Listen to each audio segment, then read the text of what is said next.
Los acuerdos de Oslo constituyeron el primer acuerdo firmado entre palestinos e israelíes. Hasta ese entonces y desde el establecimiento del Estado de Israel en 1948 no se había logrado ni mucho menos negociado y firmado un entendimiento o acuerdo de esta naturaleza entre Israel y los palestinos. El 13 de septiembre de 1993, el presidente estadounidense Bill Clinton recibió en el jardín de la Casa Blanca en Washington a los dos líderes para firmar la Declaración de Principios sobre Acuerdos Internos de Autogobierno. Este acuerdo creó la Autoridad Palestina y le dio potestad limitada sobre partes de Cisjordania y la Franja de Gaza ocupadas por Israel, territorios que Israel había capturado y ocupado en la guerra de 1967. El texto amplió el reconocimiento mutuo entre Israel y la Organización para la Liberación de Palestina. En los años posteriores, muchos palestinos e israelíes esperaban que se pudiera lograr una paz justa y duradera entre ellos. Pero esa esperanza hace tiempo que se desvaneció.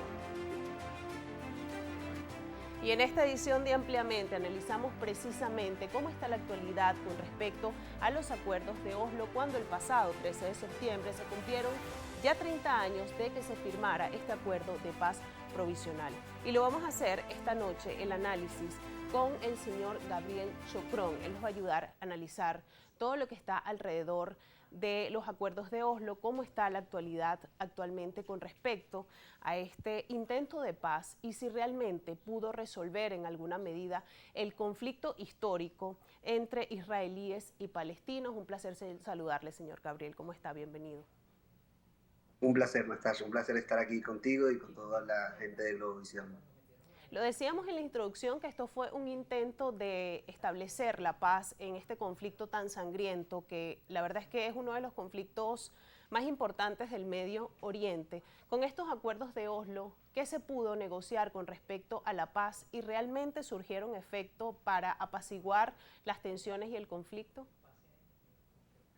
Bueno, como bien mencionaste al comienzo, en primer lugar, lo más importante es que fue un primer acuerdo, un primer acercamiento entre israelíes y palestinos para lograr la tan ansiada paz.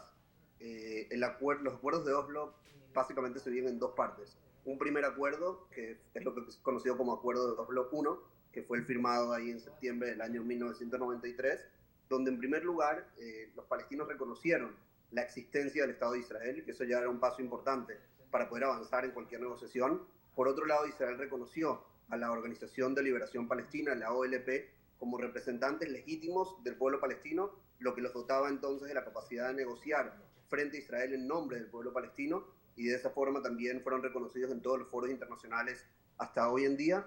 Y luego se comenzó a hablar en cómo comenzar a darle, cómo iniciar un proceso de otorgar autoridades y autonomías a la Autoridad Nacional Palestina para que gobierne sobre parte de los territorios de Cisjordania y la Franja de Gaza, especialmente en todo lo que es el ámbito civil, todo lo que son infraestructuras, educación, construcción de casas, electricidad, todo el ámbito civil como cualquier gobierno alrededor del mundo.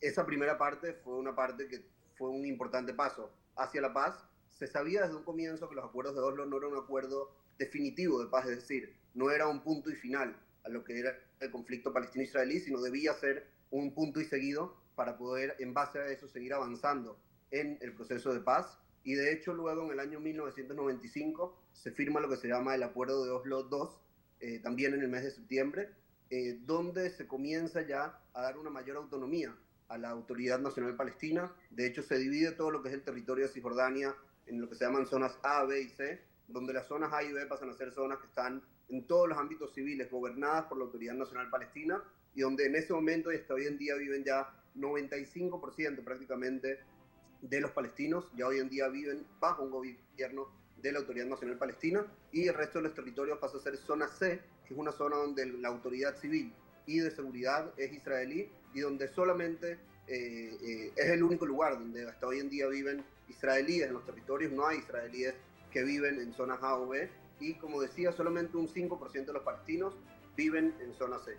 Esa estructura, digamos, o esa división de autonomías dentro de los territorios es algo que en principio se conserva hasta hoy en día, si bien los desafíos que se han generado a través de los años han un poco cambiado la división de poderes en esos diferentes territorios. Para dar un ejemplo, una de las primeras cosas que se acordó en los acuerdos de Oslo I es que la OLP, a cambio de su reconocimiento como representante del pueblo palestino, debía abandonar por completo todas las actividades terroristas, o lo que ellos llamaban resistencia armada, para conseguir la independencia de un futuro Estado palestino, y lamentablemente eso no pasó, y hasta hoy en día se ve como gente que forma parte de la Autoridad Nacional Palestina, de sus cuerpos de seguridad e incluso de su brazo político, son activamente quienes también instigan muchas veces el terror, e incluso han visto terroristas que salen de los cuerpos de seguridad palestinos con sus armas y van y realizan atentados terroristas. Todo esto ha llevado que en estos últimos 30 años se haya debilitado prácticamente hasta desvanecerse la realidad de los acuerdos de Oslo y lo que se buscaba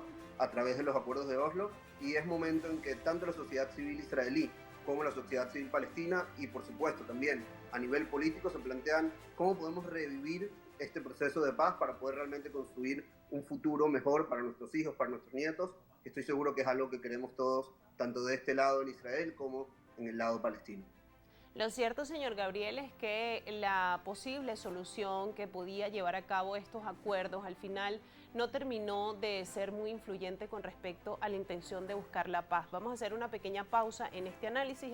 Al regreso seguimos analizando la situación del conflicto entre palestinos e israelíes a la luz de los acuerdos de Oslo. Y por supuesto también analizaremos la postura israelí y la postura palestina en este conflicto histórico y sangriento que ha marcado la historia del Medio Oriente. Hacemos pausa y ya regresamos.